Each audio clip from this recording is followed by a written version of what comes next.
ஆச்சி பாதாம் ட்ரிங்க். ஆச்சி பாதாம் ட்ரிங்க் ஒன்னு வாங்கினா ஒன்னு ஃப்ரீ.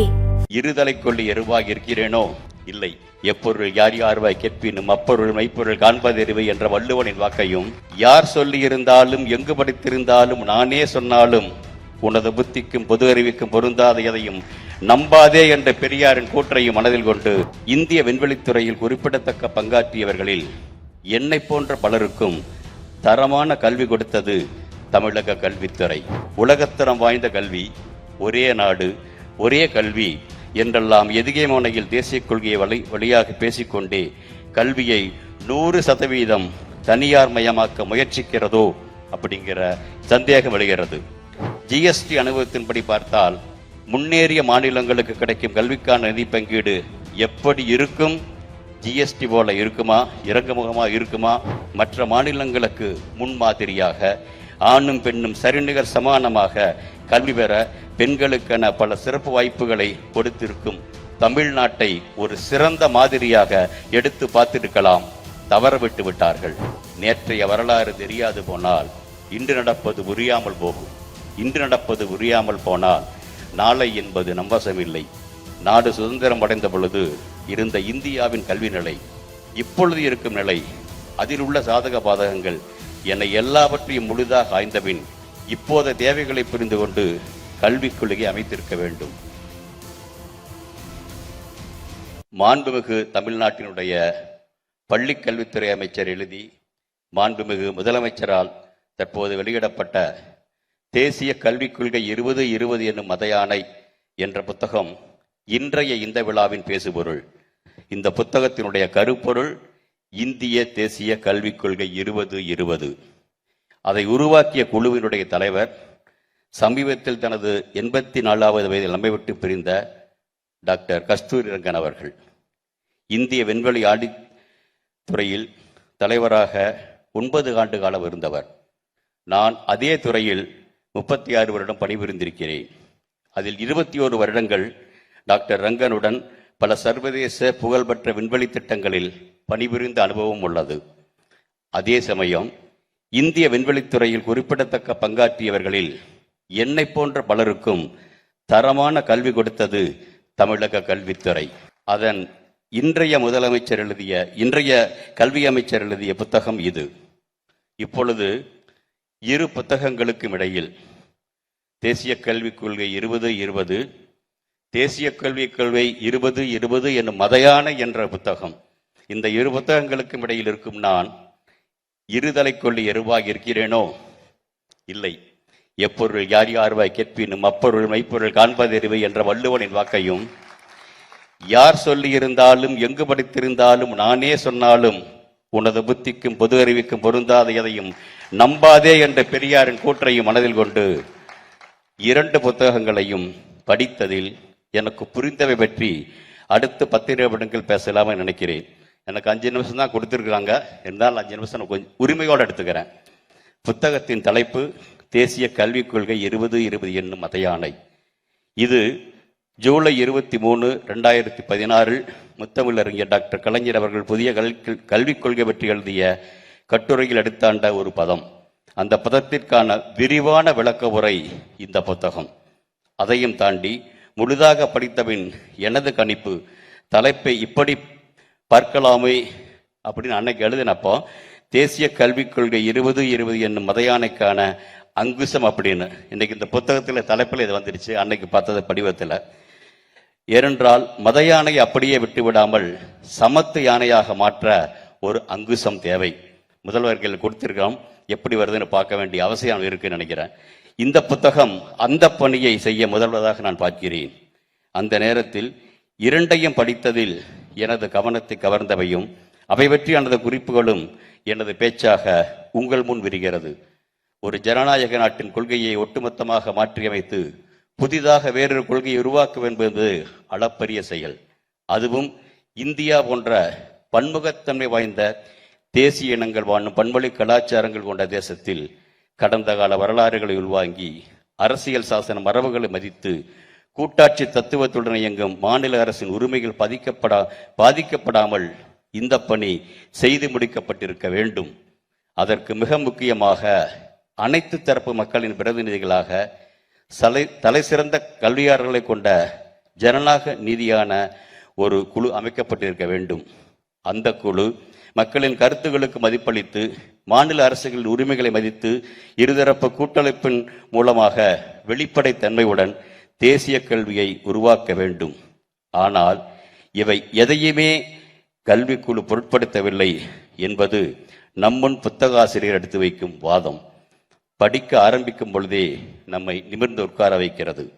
நேற்றைய வரலாறு தெரியாது போனால் இன்று நடப்பது புரியாமல் போகும். இன்று நடப்பது புரியாமல் போனால் நாளை என்பது நம்பசமில்லை. நாடு சுதந்திரம் அடைந்த பொழுது இருந்த இந்தியாவின் கல்வி நிலை, இப்பொழுது இருக்கும் நிலை, அதில் உள்ள சாதக பாதகங்கள் என எல்லாவற்றையும் முழுதாக ஆய்ந்தபின் இப்போத தேவைகளை புரிந்து கொண்டு கல்விக் கொள்கையை அமைத்திருக்க வேண்டும். அப்படி பார்த்தால் 1947 இந்தியா சுதந்திரம் அடைந்த பொழுது உலக அளவில் இந்தியாவினுடைய ஜிடிபி என்ற பொருளாதார குறிப்பு செல்வது 3%.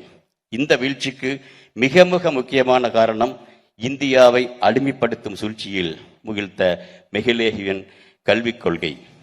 இன்றைய நிலையில் ஒட்டுமொத்த பொருளாதார குறியீட்டில் இந்தியாவின் நிலை உலக அளவில் 4வது இடம் தொட்டு 3வது இடத்தை நோக்கிய முன்னேற்றமாகும்.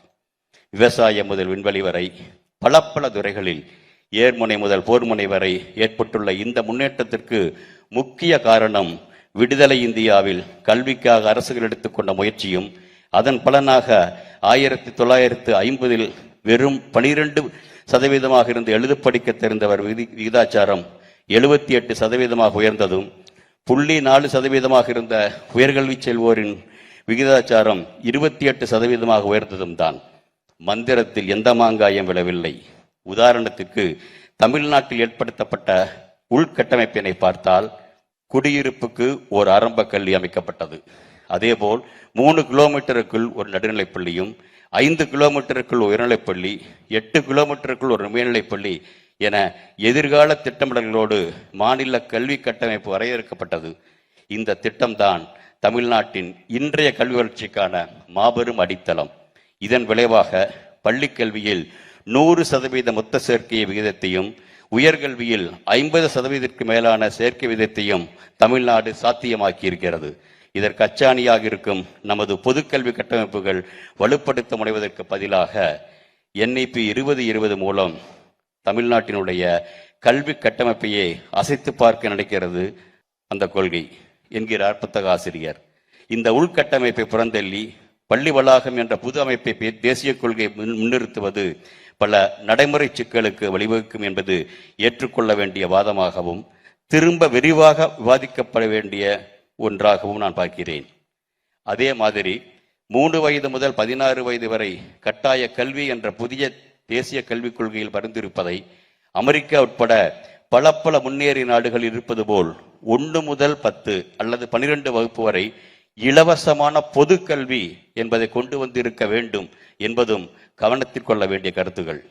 இன்றைய கல்வி முறையில் இன்னொரு முக்கியமான தலைப்பு வாழ்நாள் முழுவதும் கற்றல் அல்லது வாழ்நாள் முழுமைக்கும் கற்றல், life long education and learning.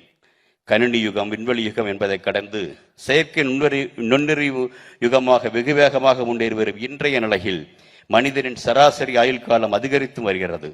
இந்த நிலையில் பெரும்பான்மையான தனிமனித வாழ்க்கை லேர்ன், ஏன், ரிட்டையர் என்ற நேற்றைய நிலை மாறி லேர்ன், ஏன் and learn, retire and learn என்று இன்றைய நிலையில் நித்தம் கற்றல் என்பது மிகவும் அத்தியாவசியம். இந்த திசையில் புதிய தேசிய கல்விக் கொள்கையில் ஒரு தெளிவான கொள்கையை என்னால் பார்க்க முடியவில்லை என்கிறார் புத்தகாசிரியர். அதற்கேற்ற மாதிரி போற போக்கில் ஒரு இடத்தில் பல்வகை நுழைவு, பல்வகை வெளியேற்றம், multiple entry, multiple exit point உதவும் என்கிறது புதிய தேசிய கொள்கை. உலகம் முழுவதும் இன்றைய நிலையில் கல்வியில் மிகுந்து ஆராய்ச்சிக்கு உள்ளாகி இருப்பது ஆயுள் முழுவதும் என்ற கற்றல் என்ற கோட்பாடு. அதை இளம் வயதிலேயே கற்றலின் ஒரு அங்கமாக சேர்த்து மனித வாழ்வின் இயல்பான ஒன்றாக இணைக்கும் முயற்சியில் கல்வியாளர்கள் இறங்கியுள்ளார்கள். வேறு ஒரு கண்ணேட்டத்தில் பார்த்தால் வாழ்நாள் முழுமைக்கும் கற்றல், லைஃப் லாங் எஜுகேஷன் என்பது முதுமையில் தள்ளாடும் நிலையிலிருந்து தம்மை மீட்டெடுக்க பல நாடுகள் எடுத்துக்கொண்டுள்ள முயற்சியாகவும் உள்ளது. இன்று 2050 5 பேரில் ஒருவர் முதியவர் என்ற முதுமை நிலையை தொடவுள்ள இந்தியாவில் புதிய கல்விக் கொள்கை அதற்கான சரியான பதிலை தரவில்லை என்பதாக நான் பார்க்கிறேன். அதற்கான புரிதலே இந்த கொள்கையில் இருப்பதாக தெரியவில்லை என்பது ஆசிரியரின் கோபம். பெண் கல்வி பற்றி அதிகம் பேசப்படவில்லை. இதில் முழுக்க மற்ற மாநிலங்களுக்கு முன்மாதிரியாக ஆணும் பெண்ணும் சரிநிகர் சமானமாக கல்வி பெற பெண்களுக்கென பல சிறப்பு வாய்ப்புகளை கொடுத்திருக்கும் தமிழ்நாட்டை ஒரு சிறந்த மாதிரியாக எடுத்து பார்த்திருக்கலாம். தவற விட்டு விட்டார்கள். 2025-26 நிதிநிலை அறிக்கையில் பள்ளி கல்வித்துறைக்கு 46,766 கோடி நிதியினை தமிழ்நாடு அரசு ஒதுக்கி இருக்கிறது. 2025 ஆண்டுக்கான ஒன்றிய பட்ஜெட்டில் பள்ளிக்கல்வி மற்றும் எழுத்தறிவுக்கென ஒட்டுமொத்த இந்தியாவுக்கும் ஒதுக்கப்பட்ட தொகையே 78,572 கோடி என்பது குறிப்பிடத்தக்கது. இதன் பின்னணியில் தேவையான கூடுதல் நிதி தேசிய கல்வி என்று வரும்பொழுது எங்கிருந்து வரும் என்ற கேள்வி எழுகிறது. ஆனால் உலகத்தரம் வாய்ந்த கல்வி, ஒரே நாடு ஒரே கல்வி என்றெல்லாம் எதுகை தேசிய கொள்கையை வழியாக பேசிக்கொண்டே கல்வியை 100% தனியார் மயமாக்க முயற்சிக்கிறதோ அப்படிங்கிற சந்தேகம் எழுகிறது. ஒரு இடத்த சொல்றேன். உதாரணத்துக்கு ஆங்கிலத்தில் 26.5 செக்ஷன் வருது. Mechanism of performance funding to states, higher education institutions may be devised அப்படிங்கிறாங்க. Mechanism of performance based funding to states and higher education institutions may be devised. அப்படியே தமிழில் மொழிபெயர்த்தா வர அர்த்தம் வேற, மொழிபெயர்க்கப்பட்ட நிலைமை வேற. உயர்கல்வி நிலையங்களுக்கும் செயல் நிகழ்ச்சி அடிப்படையில் நிதி வழங்கும் செயலிக்கும் திட்டமிடப்படலாம். மாநிலங்கள் எங்க போச்சுன்னு தெரியல. மாநிலங்கள் என்ற வார்த்தை இல்லாமல் தமிழ் மொழி பெயர்ப்பில் எடுக்கப்பட்டதன் மர்மம் புரியவில்லை. அதையும் தாண்டி ஊக்கத்தொகை கொடுக்கப்படும் என்று வைத்துக் கொண்டால் கூட இந்த இடத்தில் ஜிஎஸ்டி அனுபவத்தின்படி பார்த்தால் முன்னேறிய மாநிலங்களுக்கு கிடைக்கும் கல்விக்கான நிதி பங்கீடு எப்படி இருக்கும்? ஜிஎஸ்டி போல இருக்குமா? இறங்குமுகமா இருக்குமா? அதாவது கல்வி குறியீட்டில் சிறப்பாக உள்ள மாநிலங்களின் மற்றும் உயர்கல்வியினர்கள் பங்கு குறைவாகி விடுமோ என்ற சந்தேகம் உருவாவதை தடுக்க முடியவில்லை. அதே போல அந்தந்த மாநிலங்கள் அவரவர்களுக்கே அவரவர் மொழிகளிலேயே பாடப்புத்தகங்கள் தயாரிக்கும் இன்றைய முறையை விடுத்து இந்தியா முழுமைக்குமான பாடப்புத்தகங்கள் உருவாக்கப்பட்டு பின் மாநில மொழிகளில் முயற்சிக்கப்பட்ட புத்தகமாக பாடப்புத்தகங்கள் வந்தால் எப்படி இருக்கும் என்று தெரியவில்லை. புதிய தேசிய கல்விக் கொள்கை பற்றி விமர்சிக்கும் அதே சமயம் இன்றும் தமிழ்நாட்டில் கல்வித்துறைகள் நடைமுறைக்கு கொண்டு வந்து செயல்படுத்தியுள்ள 67 திட்டங்களை புத்தகம் பெருமையுடன் விவரிக்கிறது. இப்படி சொல்லிக்கொண்டே போகலாம். மொத்தத்தில் பல பில்லியன் டாலர்கள் செலவில் அமெரிக்கா மற்றும் சோவியத் யூனியன் நாடுகளால் நடத்தப்பட்ட நிலவு பயணங்களினுடைய ஆராய்ச்சி முடிவுகளின் தவறை சுட்டிக்காட்டியது குறைந்த செலவில் அனுப்பிய நமது சந்திரயான். அதே மாதிரி ஒப்பிட்டு பார்த்தால் பல கோடி செலவில் உருவானது புதிய தேசிய கல்விக் கொள்கை 2020. இன்று வெளியான இந்த புத்தகம் புத்தகாசிரியரே சொன்னபடி ஒரு தனி மனிதனாக திரு அன்பில் மகேஷ் பொய்யாமொழி என்ற இளைஞர் எழுதியது. புதிய கல்விக் கொள்கையில் உள்ள குறை நிறைகளை சுட்டிக்காட்டி இப்பொழுது உலக நாடுகள் பின்பற்றுவது நமது சந்திரயான் திட்டம்தான். அதே மாதிரி மற்ற மாநிலங்களும் இந்த புத்தகம் சரி என்று சொல்லி இதை திரும்ப பரிசீலிக்கும் நிலை விரைவில் உருவாகட்டும். உலக நாடுகளின் நிலவு பயணம் சந்திரயான் கண்டுபிடிப்பில் ஆமோதித்து மாற்று வழிகளில் முன்னெடுத்து வைக்கப்படுகிறது. அதே போல் தேசிய கல்விக் கொள்கையும் எப்போதோ இதன் இலக்கை எட்டிப்பிடித்து 4 கால் பாய்ச்சலில் முன்னேறி கொண்டுள்ள தமிழகத்தினுடைய மாநில கல்வி செயல்பாடுகளை பின்பற்றி மாநிலங்களுக்கு அவற்றுக்கான உரிமையும் பங்களிக்கும் அளிக்கப்பட்டு ஒரு புதிய தேசிய கல்விக் கொள்கையை உருவாக்கட்டும். அதை உலகமே திரும்பி பார்க்கட்டும். அந்த விருட்சத்திற்கான விதையாக ஒரு வரலாற்று நிகழ்வாக இந்த விழா உருவாகட்டும். நன்றி, வணக்கம். நல்லதே நடக்கட்டும்.